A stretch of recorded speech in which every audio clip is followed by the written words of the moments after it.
My brother was my closest friend in the world. He was amazing. He was really tall and had broad shoulders, and I felt that when I stood close to him and he looked down at me and he laughed, it's like you got swallowed up in that feeling and were transported to a place of pure goodness. When my brother became a teenager, he became ill. In hindsight, he was showing signs of schizophrenia, but hindsight has much more clarity than when you're living that experience. And unfortunately, we didn't recognise it amongst the family for a long time. And it wasn't until he was hospitalised and going in and out of institutions that we really had no choice but to face up with this diagnosis and this world and this change in everything. Change in my brother, change in our family, change in responsibilities, change in roles. Because all of a sudden, I had to become a carer. And I couldn't say goodbye to the guy that he was. So it meant that I couldn't face the reality and the future that we had. And it was hard, and it was long, and there were many, many hours of doctors and institutions and medications and arguments and fights and tears, a lot of tears. And there was this one time in particular where I was sitting in the institution and it was a whole lot of concrete. And I hated those places. I felt like the only thing you could do in that place of concrete and walls was go mad. And I was sitting next to my brother and it was a beautiful day outside.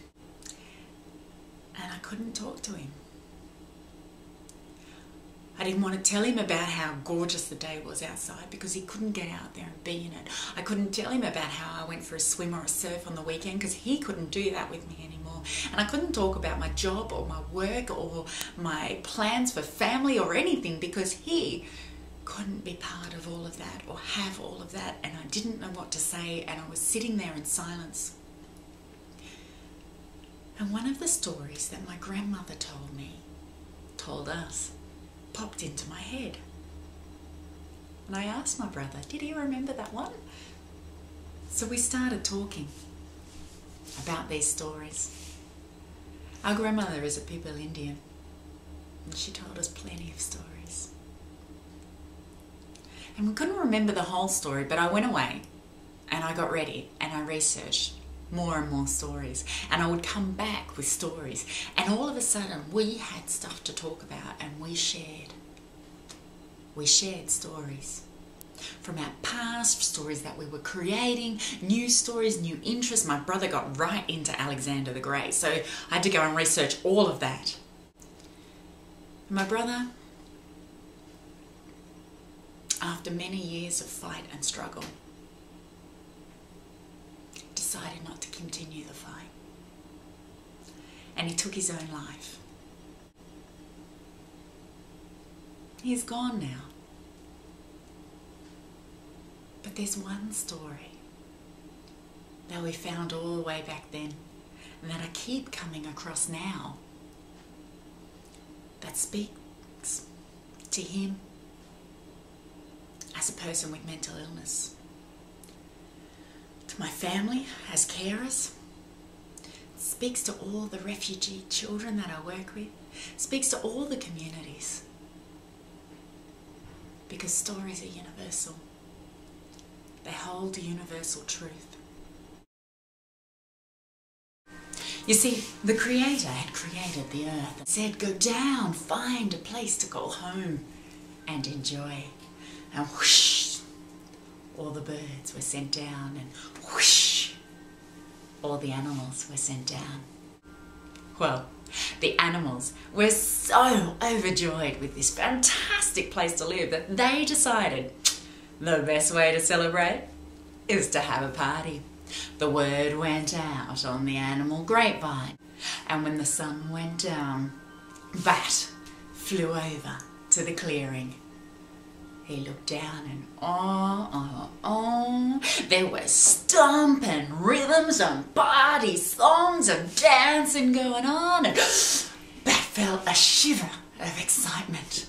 Oh, Bat flew down until he got to the entrance, and Zebra was waiting there. Evening, Bat. What do you think you're doing? Oh, I'm here for the party. Oh, it's a good night for a party. I can't wait to dance. But this party is for animals, and only animals. You are not an animal. Oh no, I'm an animal.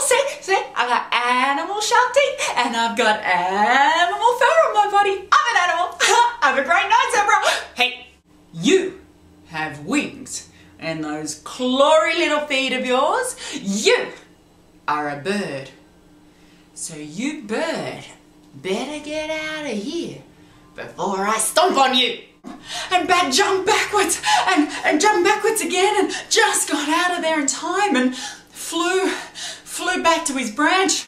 The tears poured down his face and wet all the fur on his chest and his tummy, and wet all down his legs and wet all the branch, and Bat wrapped his arms around himself tighter, and he slipped on the branch and he clawed him with his feet and he hung there upside down.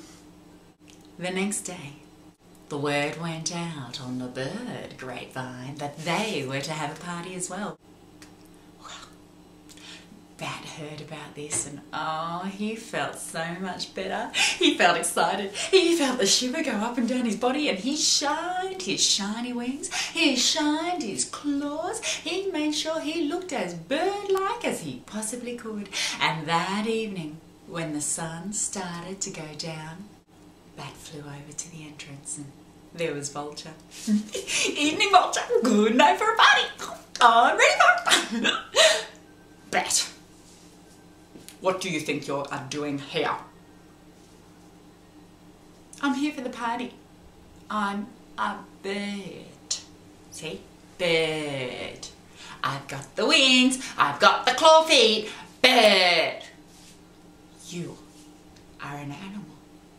You have fur, you have teeth. You're an animal.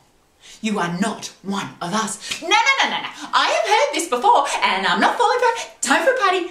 Bye. See you, Vulture. I'm going in. And Vulture moved in fast with his sharp beak and went to peck at Bat, and Bat jumped backwards and backwards again and flew off back to his branch.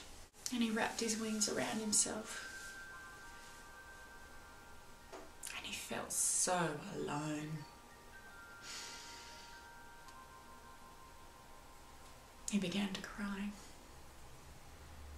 The tears poured down his face and wet all of his chest and his tummy, and wet all of his legs and wet all of the branch, and the branch got slippery, and Bat kept his claws held on, and he slipped upside down, and he cried and he cried and he wrapped his wings around himself, and he stays there to this very day. Bat hangs upside down all on his own, and he only comes out at night to avoid all those other creatures.